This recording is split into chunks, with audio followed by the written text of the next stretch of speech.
il faut que je vous parle de plein de livres. Tout ça. Il y a du très, très bon, il y a du bon et il y a malheureusement aussi du c'est subjectif, hein, mais du très mauvais.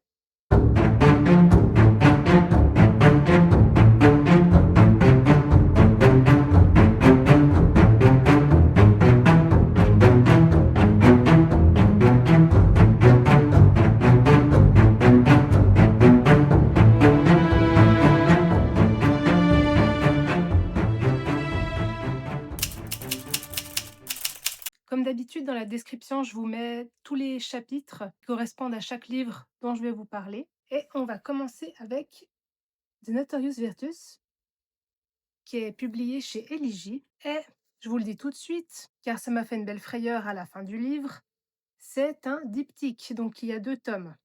Parce que moi, je suis arrivée à la fin du livre, j'étais pas bien. J'étais pas bien du tout. Alors j'ai vu que certaines personnes disaient que ça pouvait suffire, enfin la fin pouvait suffire à elle-même. Alors oui, après j'aime bien les fins ouvertes, mais là non. Non, vraiment non, pour moi non. Donc avec cette histoire, on va suivre plusieurs points de vue, dont Nora, qui est l'héritière de la famille Hotsfall. Le souci est que sa mère est morte. Les causes du décès sont un meurtre. Après le qui c'est qui l'a revendiqué, pas tout le monde est d'accord sur l'aboutissant de l'enquête, mais ça, c'est une autre histoire. Mais du coup, l'héritage de la famille est remis en jeu et pour ce faire, il va y avoir des épreuves, comme il y a de génération en génération dans la famille Holtzfall.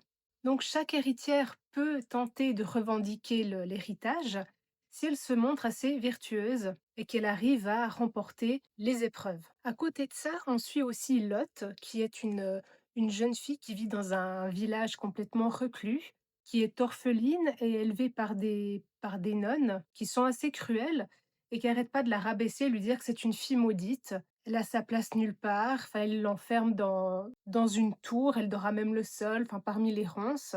Donc le début de l'histoire m'a un peu déroutée car on a vraiment ces deux points de vue et autant on suit donc Nora qui est dans une ville qui a l'air assez, enfin, développée, il y a l'électricité, alors tout est régi par la magie. Il y a des charmes pour tout et rien. Donc par exemple, elle a des bijoux qui lui servent de traceur, qui lui servent que ses vêtements ne se tachent pas. Enfin, bien sûr, là aussi, les plus riches ont le plus de magie, ont le plus accès à ça. Et la famille Holzfall a mainmise, bien sûr, sur l'usine, sur tout, enfin, sur la police, enfin, voilà. Donc il y a vraiment ce côté ville en plein essor, en fait. Et donc, le village où est Lot, j'ai l'impression que c'était moyenâgeux, enfin que c'était pas dans la même temporalité presque. Donc il y a vraiment ce décalage, je savais pas où on allait, en fait. Bon, ça a pas duré bien longtemps, c'est juste que le début m'a beaucoup surprise, je m'attendais pas à ça. Et en fait, c'était génial, enfin j'ai adoré vraiment, ces 2 extrêmes. Et donc le récit va être, divisé, en fait, entre les épreuves pour, l'héritage, mais aussi tous les secrets qui sont autour de ça, en fait. Et il y a aussi l'aspect très politique qui est mis en avant, parce que les habitants en ont marre, en fait, que les Holzfall ont le plein pouvoir, les pleins droits, qu'ils gèrent, en fait, toute la politique, comme l'élection du maire, enfin, absolument tout. Donc il y a vraiment cet aspect qui est vraiment mis en avant. Il y a également tout ce qui est l'enquête vis-à-vis de la mort de la mère de Nora, parce elle décide vraiment d'enquêter, surtout qu'elle trouve des choses incohérentes. Et pour ce faire, elle va s'allier à un jeune journaliste qui a beaucoup de choses à prouver. Et tous ces chapitres sont entrecoupés par les fables du bûcheron, qui expliquent en fait comment est venue la magie, en fait, comment on est arrivé à avoir l'héritage des Holzfall, pourquoi est-ce qu'ils sont autant importants. Et ça, on trouve l'avancée de cette fable en fait tout au long du roman. Et j'ai adoré suivre ça. Mêlé à ça, il y a aussi des airs de contes.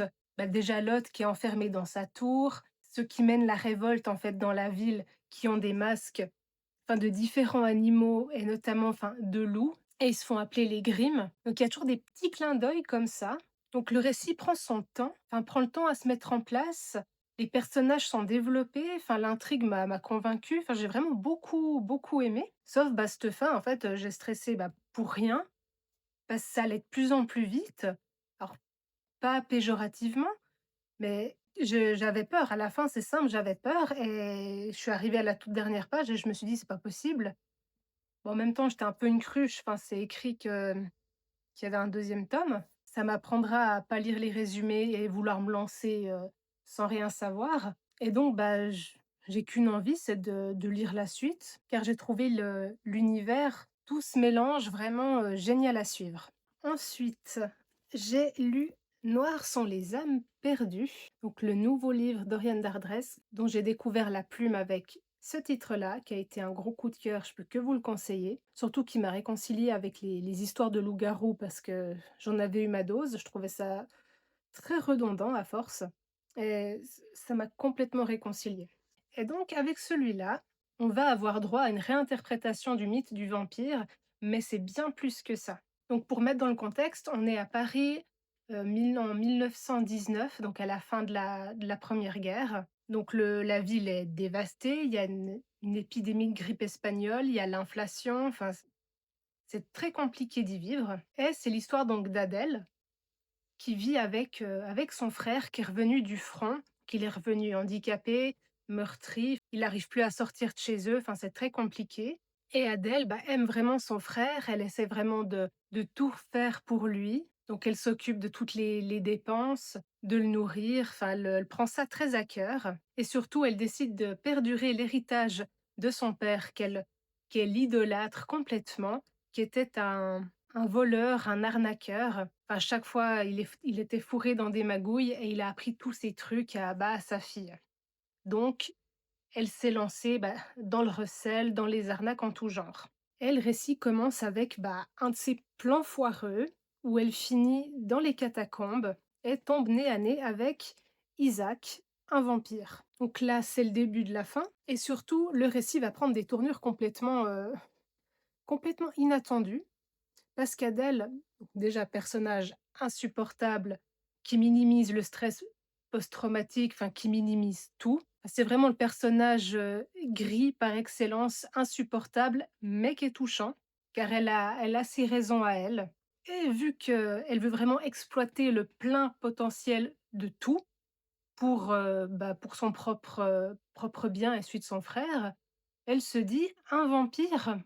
Je pourrais monter une arnaque, en l'utilisant». Donc elle va vraiment voir plus loin, un peu trop loin et on va avoir droit à une descente aux enfers, complètement phénoménale. Car au final, la ligne entre le bien, le mal, qui c'est qui sert l'autre, enfin, qui c'est qui abuse de l'autre et surtout jusqu'où va aller Adèle en fait? Est-ce qu'elle va savoir s'arrêter? Enfin, il y a énormément de sujets très intéressants qui sont mis en lumière ou plutôt en noirceur, j'ai envie de dire, et je les ai trouvés très bien exploités.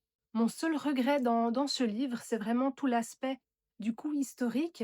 J'ai pas trouvé ce côté-là très immersif, en fait, même s'il y avait toutes les notions, bien sûr, de la grippe espagnole, tous les éléments clés, on va dire, de la fin de cette guerre. J'ai pas retrouvé l'aspect 1900, en fait, dans ce livre. Et c'est une époque vraiment, enfin, où j'adore lire des livres et là, je l'ai pas ressenti. Donc c'est vraiment mon seul regret que j'ai pour cette histoire. Donc je peux que vous la conseiller, enfin, mis à part ce point-là, qui est un peu accessoire, mais il fallait que je le souligne, car ces 2 personnages sont incroyables à suivre. Après celui-là, je vais vous parler de The Same Backward as Forward. Donc c'est un spin-off, là, de je vous montre ça n'importe comment. Donc c'est un spin-off de la série Inheritance Game, donc je vais aller assez vite dessus, car si vous n'avez pas lu la saga principale, ça va spoiler, donc je vais être un peu nébuleuse sur ce titre. Donc c'est un spin-off, qui comporte la même histoire, mais de 2 points de vue différents. Donc d'un côté comme ceci et j'ai fait juste et de l'autre. Donc on a le point de vue de Hannah et de Tobias et ça va relater en fait de leur rencontre qui a été assez mouvementée, on va dire et même si cet événement-là, il a été mentionné en fait dans le tome 4 ou le tome 3 je crois de la saga. Donc on sait déjà ce qui se passe en fait.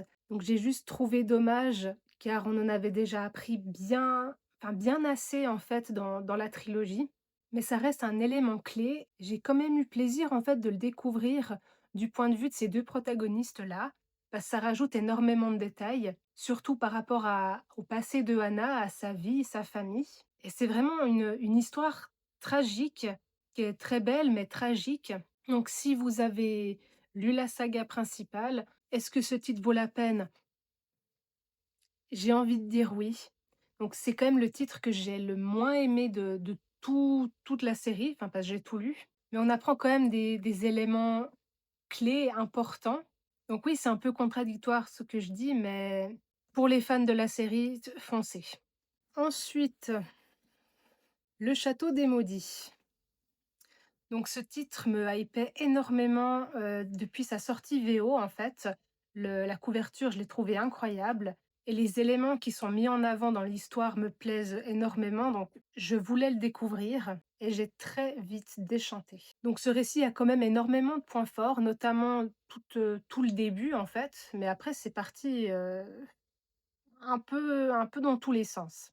Donc l'histoire commence dans un métro new-yorkais, américain, et Estella est donc dans ce métro avec son père et sa mère et elle joue un jeu avec son père, enfin, qui est un détective et à chaque fois il joue avec sa fille à trouver des indices, lire dans les gens, voir tous les petits détails et durant le trajet de métro, il y a un incident et Estella est la seule survivante. S'ensuit à ça toute sa réémission et surtout le fait qu'elle a été mise, comme ça en avant, mondialement par, les journaux, la télé, comme quoi c'est la seule survivante, enfin, c'est devenu un peu une attraction. Elle le vit extrêmement mal. Bah, elle a même fini, en asile. Pendant très longtemps, elle ne parlait plus et tout ce côté santé mentale, je trouve qu'il a été très bien traité, enfin de façon cohérente et d'une manière que je trouve qu'on voit pas assez dans les livres. Car là, on était vraiment, enfin, dans sa tête. C'était parfois affreux, enfin, c'était des fois, enfin, en plein brouillard, mais j'ai trouvé ça très cohérent avec le personnage et par rapport, bah, à ce qu'elle a vécu, en fait. Suite à ça, les autorités découvrent qu'il lui reste encore quelqu'un de la famille, une tante qui est en Espagne. Donc, une fois qu'elle va un peu mieux, enfin qu'Estella va un peu mieux, elle va rejoindre sa tante qu'elle ne connaît pas du tout, qui habite dans un fameux château en Espagne. Donc très vite, elle comprend qu'il y a des mystères derrière tout ça, surtout que ses parents ne lui ont jamais parlé en fait vraiment de son passé. Elle avait l'habitude de vivre comme une nomade, donc elle tombe un peu des nues. Il y a des sortes de souvenirs qui lui reviennent, enfin c'est très compliqué, surtout qu'elle ne sait pas si c'est réel ou pas en fait, vu qu'elle a des antécédents psychiatriques. Donc toute cette atmosphère m'a beaucoup plu et après c'est un peu déchanté et pas qu'un peu. Donc arrivée dans ce nouveau village, elle commence à prendre des cours d'espagnol parce qu'elle ne parle pas l'espagnol et donc c'est un jeune garçon qui lui donne ses cours et très vite leur amitié, je la trouve très bizarre en fait et genre ça faisait à peine une semaine qu'ils se connaissaient et ils sont un petit peu embrouillés, ce qui arrive et la réaction a été directement: «Ah mais, notre amitié quand même, que ça en arrive là?» Enfin, ça a pris des tours mais impossibles, surtout que ça faisait qu'une semaine donc ça m'a un peu, surpris et détaché de ma lecture.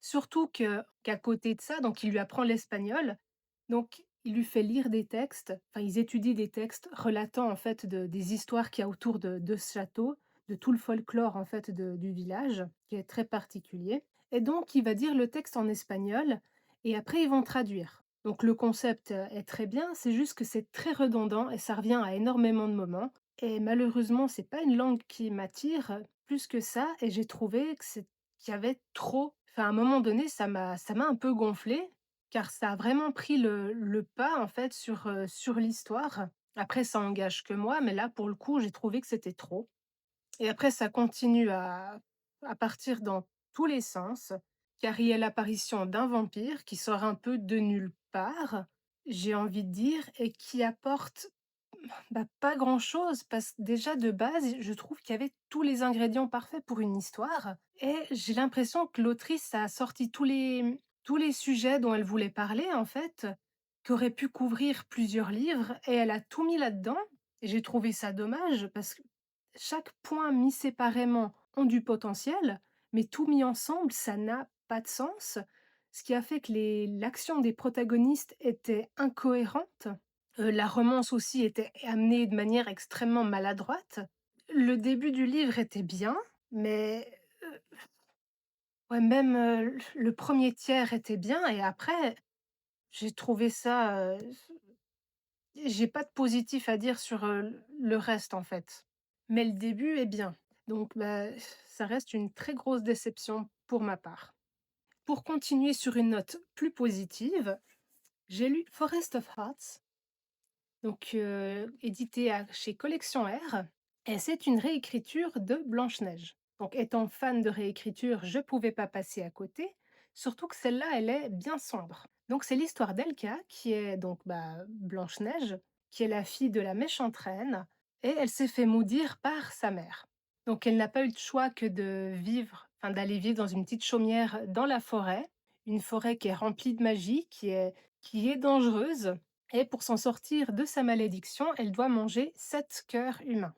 Donc c'est vraiment pas quelque chose de ragoûtant, enfin elle a énormément de peine. Enfin, déjà tuer des gens, c'est compliqué, mais après de les manger, donc elle fait un peu preuve d'ingéniosité, enfin elle fait des tartes, enfin, voilà. Et le souci, c'est que la malédiction prend quand même, bah, plus en plus, d'ampleur. Il y a des sortes de branches, en fait, qui se développent, en elle, et du coup, elle les cache avec, un corset. Donc elle mène, sa petite vie depuis presque 2 ans, en fait, dans sa petite chaumière. Il lui reste plus qu'un seul cœur pour arriver à la fin de cette malédiction. Elle a qu'une envie, c'est de se venger de sa mère, pour énormément de raisons, et de prendre le trône, à sa place. Donc à savoir, sa mère a purgé en fait le monde de sa magie et de ses créatures. Donc à la base, il y avait, bah, plein de créatures différentes, il y avait des dragons, et elle les a un peu tous anéantis. Donc Elka a réussi à sauver un œuf de dragon qu'elle garde précieusement, et du coup, elle a énormément de ressenti auprès de sa mère, de tout ce qu'elle a fait, donc bah, déjà à elle, mais au peuple en général. Donc on débute, où il lui reste un seul cœur à manger, et là son histoire va prendre un tournant, car elle va tomber sur un chasseur qui est en très mauvaise posture, et du coup elle va devoir le sauver parce qu'elle se dit: «Ah bah parfait, un cœur servi sur un plateau d'argent». Donc elle le sauve, et ça ne se passe pas comme prévu. Donc les échanges entre les 2, je les ai trouvés géniaux. Alors, la romance arrive, bon, on la voit venir à des kilomètres, c'est un peu rapide, mais j'ai adoré le chasseur, et surtout que leur histoire prend des tournures assez imprévisibles par moments quand même totalement. Par contre, la deuxième partie en fait du livre, j'ai eu un peu plus de mal, car vraiment la première partie, je l'ai adorée. Il y avait aussi tout ce folklore slave où il y a plein de créatures qui sont mises en avant. Donc c'était enchanteur, c'était quand même, bah, sombre, sanglant. Mais la deuxième partie, il y avait une autre dynamique, enfin d'autres éléments qui sont arrivés, et je trouve que ça ressemblait à beaucoup trop de d'autres mondes Tessie, en fait, que j'ai pu lire et qui sort. Donc j'ai trouvé ça dommage, surtout que la fin a été assez rapide, en fait, donc les rythmes étaient assez inégals, en fait, dans les actions, et surtout, je pense, ce qui m'a le plus, déçue, j'ai presque envie de dire, c'est que je suis pas convaincue par la fin. Donc je crois qu'il y aura une suite. Je veux pas vous dire de bêtises, mais je suis mitigée sur la fin, vraiment. Autant le début, je suis complètement convaincue, j'ai adoré, c'est incroyable. Donc à voir pour la suite ce que ça donne. Et ma dernière lecture qui a frôlé le coup de cœur, donc c'est Le Palais de Sang, qui a été édité chez Bayard. Et là, donc nous sommes en Corée en 1758, et on va suivre une jeune femme qui s'appelle Hee-young. Je ne vais pas reprononcer son nom car je suis sûre que c'est complètement faux, qui est la fille illégitime d'un inspecteur de police. Donc la relation avec son père est très importante, en fait. C'est un des piliers de la vie de cette jeune fille, car c'est une grande déception pour son père. Enfin, il l'a limite reniée, en fait.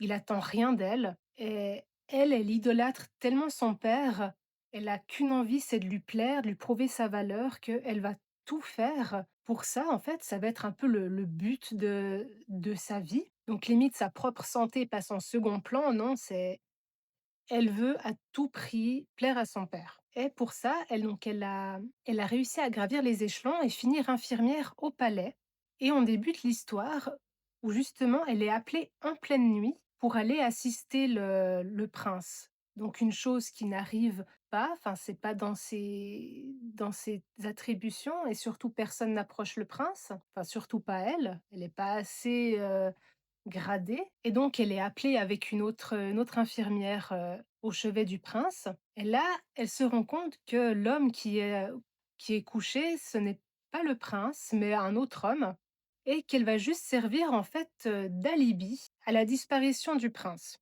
Donc bien sûr, personne ne doit savoir que cette nuit-là, il n'était pas au palais, car pendant ce temps, d'atroces meurtres ont été commis, en ville. Donc s'ensuit toute une enquête de quel est le mobile du meurtre, qui c'est qui l'a commis et tout du long, j'ai eu l'impression d'être menée en bateau. Enfin, j'ai pas eu que l'impression, je me suis fait mener en bateau, car j'ai trouvé l'intrigue très bien ficelée et je vais pas dire que je suspectais tout le monde, mais presque. Donc plein de gens avaient leurs raisons, mais pourtant ils avaient des alibis.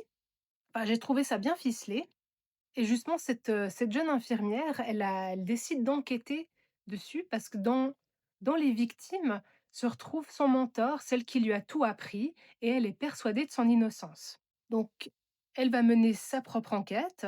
Bien sûr, son père, lui met des bâtons dans les roues et lui dit clairement que, bah, elle a rien à faire là, enfin, non. Surtout qu'elle, elle risque sa place au palais. Mais malgré ça, elle continue et elle va mener l'enquête avec Eugene, c'est sûrement pas comme ça que ça se prononce, qui est un jeune inspecteur qui est trop jeune pour être crédible, qui attise les convoitises. Enfin, je vais pas dire que sa place, dans ce milieu est controversée, mais disons qu'elle fait clairement pas l'unanimité et ils vont enquêter les 2 sur ces meurtres qui en cachent plein d'autres et qui cachent énormément de choses. Donc c'est simple, j'ai adoré. J'ai adoré la plume, j'ai adoré, l'atmosphère, l'ambiance, enfin tous les détails qui étaient mis en avant.